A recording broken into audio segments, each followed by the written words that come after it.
Olá, irmãos e irmãs, a paz de Jesus e o amor de Maria esteja com cada um de vocês. Com um coração cheio de fé e muita gratidão, hoje aprenderemos com a vida de uma santa alegre que se empenhou em realizar os serviços que lhe foram confiados, com muito amor.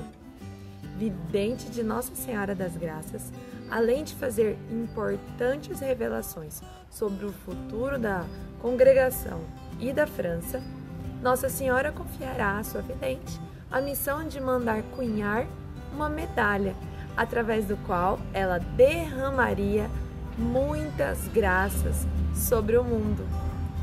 Aprenderemos hoje com Santa Catarina de Labouré.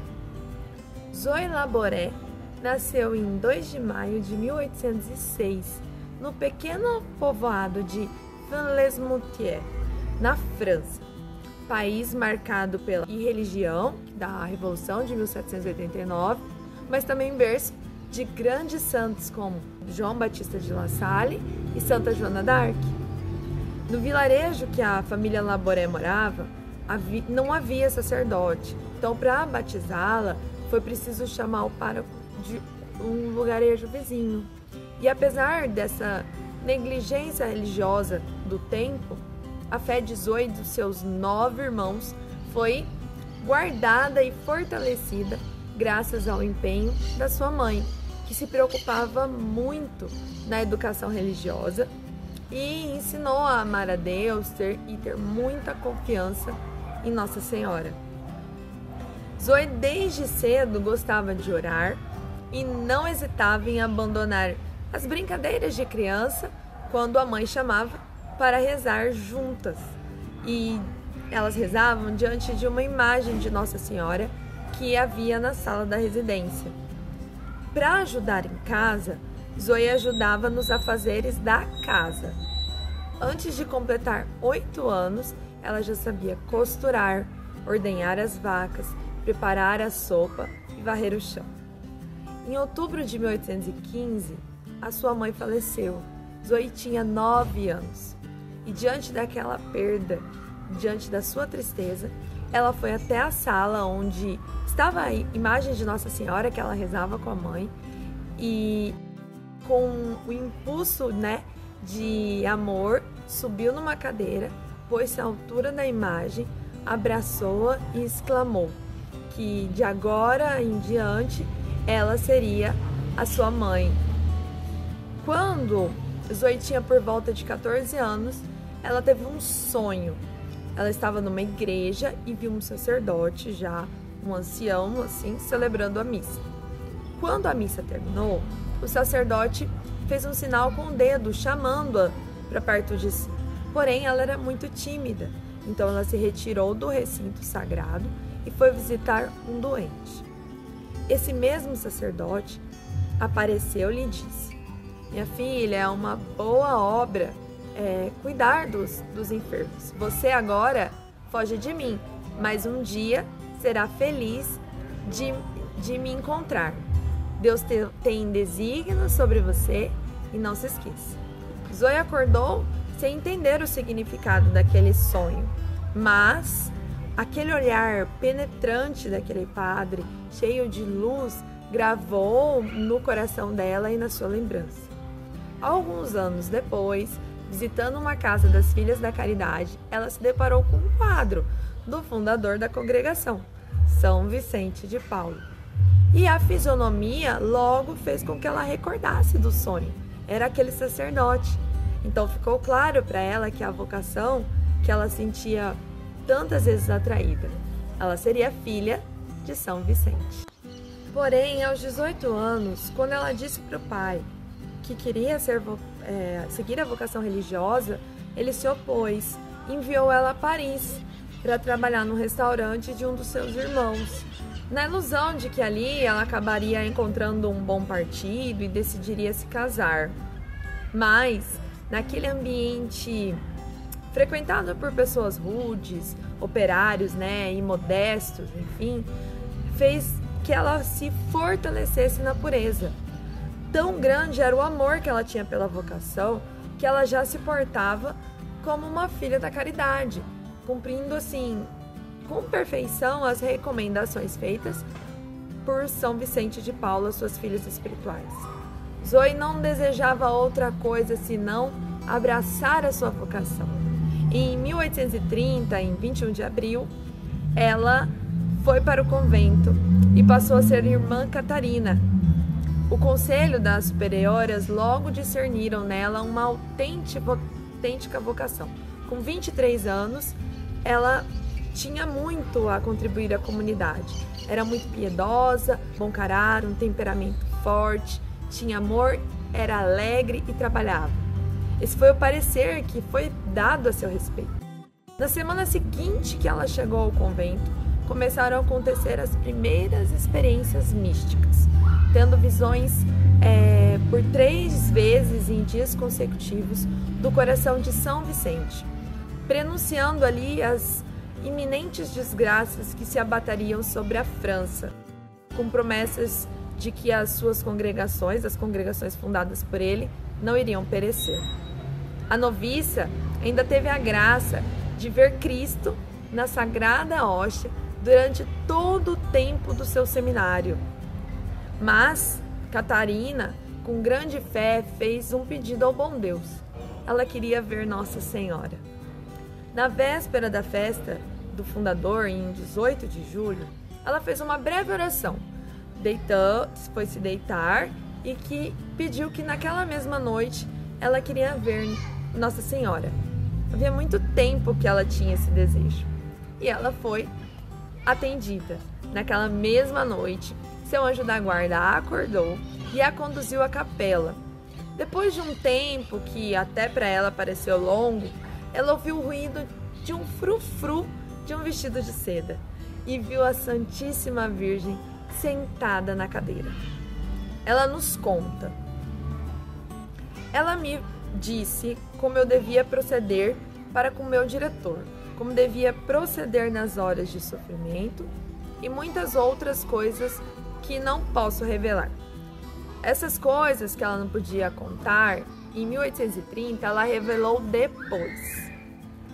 Várias desgraças vão cair sobre a França. O trono será derrubado, o mundo inteiro será revolto por desgraças de toda sorte. E disse também dos grandes abusos, o grande relaxamento nas comunidades de sacerdotes e freiras vicentinas, e que deveria alertar tudo isso aos seus superiores. Voltou em seguida a falar sobre os terríveis acontecimentos que aconteceriam futuros, num futuro distante. Ela previu 40 anos de antecedência o que aconteceria na Comuna de Paris e o assassinato do arcebispo. Nossa Senhora prometeu sua proteção especial nessas horas trágicas aos filhos e filhas de São Vicente de Paulo. Esse não seria o último encontro de Santa Catarina com Nossa Senhora das Graças. Nada distinguia a irmã Catarina das outras irmãs. O chamado de Maria foi para ela uma missão. A nossa mãe confiou a ela devido à simplicidade e à sua devoção. Catarina foi escolhida pela Santíssima Virgem para as revelações que seriam feitas em suas aparições na capela. Sorridente e alegre, ela sempre estava pronta a acolher e procurava realizar bem os seus trabalhos cotidianos. No dia 27 de novembro de 1830, Catarina estava na capela do convento quando Nossa Senhora apareceu para ela. Catarina escreveu assim: uma senhora de mediana estatura, de rosto muito belo e formoso. Estava de pé, um vestido de seda, cor de branco aurora. Cobria-lhe a cabeça um véu azul que descia até os pés. As mãos estenderam-se para a terra, enchendo-se de anéis cobertos de pedras preciosas. A Santíssima Virgem disse-me: eis o símbolo das graças que derramo sobre todas as pessoas que mais pedem. Formou-se então em volta de Nossa Senhora um quadro oval em que se liam, em letras de ouro, estas palavras: ó Maria concebida sem pecado, rogai por nós que recorremos a vós. Depois disso, o quadro que eu via virou-se e eu vi no seu reverso a letra M, tendo uma cruz na parte de cima, com um traço na base. Por baixo, o Sagrado Coração de Jesus e o Sagrado Coração de Maria. O coração de Jesus cercado por uma coroa de espinhos em chamas, e o de Maria também em chamas e atravessado por uma espada, cercado de 12 estrelas. Ao mesmo tempo, ouvi distintamente a voz da Senhora a dizer-me: manda cunhar uma medalha por este modelo. As pessoas que a trouxerem com devoção hão de receber muitas graças. Passados poucos meses após as aparições, Catarina de Laboré foi transferida para o serviço dos idosos do asilo, de pobres do bairro de aflitos, dos enlutados, dos marginalizados. Ali, ela serviu incansavelmente durante 46 anos. Ela era para todos um reflexo do amor de Deus. Ela tratava aqueles idosos, principalmente os mais humildes, desagradáveis, com delicadeza e bondade. Dá uma atenção privilegiada também aos doentes e agonizantes. Catarina não era só uma vidente, ela era uma mulher de fé. Porém, em seus momentos de oração, uma voz a inquietava dizendo: é preciso fazer cunhar a medalha. Catarina tinha um confessor que se chamava Padre Aladel. Ela falou a ele sobre esse pedido de Maria. Padre Aladel insistiu em acreditar que a voz vinha realmente de Nossa Senhora, mas por fim resolveu consultar o arcebispo de Paris, que na época era Dom Jacinto Luís de Kellen. O arcebispo, depois de ouvir a história, conversar com Catarina e submeter tudo a um longo processo de discernimento, autorizou que medalhas fossem feitas, fossem cunhadas. Em 1832, aconteceu uma violenta epidemia de cólera. Infestou Paris e levou muitas pessoas à morte. Nessa mesma época, o Padre Aladel tinha mandado fazer o primeiro lote, 2.000 medalhas, que foram à congregação de São Vicente. As irmãs, mais do que depressa, passaram a distribuir as medalhas ao povo. Era o mês de junho e estavam no meio da epidemia. Então, começaram a acontecer curas milagrosas, livrando assim muitas pessoas da morte. E junto com essas curas, conversões verdadeiras e muitos depoimentos falando sobre a proteção de Deus para aqueles que usavam a medalha. Por tudo isso, a devoção se alastrou. O povo de Paris começou a chamar a medalha de milagrosa. Foi tudo tão impressionante que em 1834 já tinham mais de 500.000 medalhas oficialmente cunhadas. No ano seguinte, elas já eram mais de 1 milhão. Em 1839, o número passou de 10 milhões. E quando Catarina de Laboré faleceu em 1876, mais de 1 bilhão haviam sido cunhadas pelo mundo.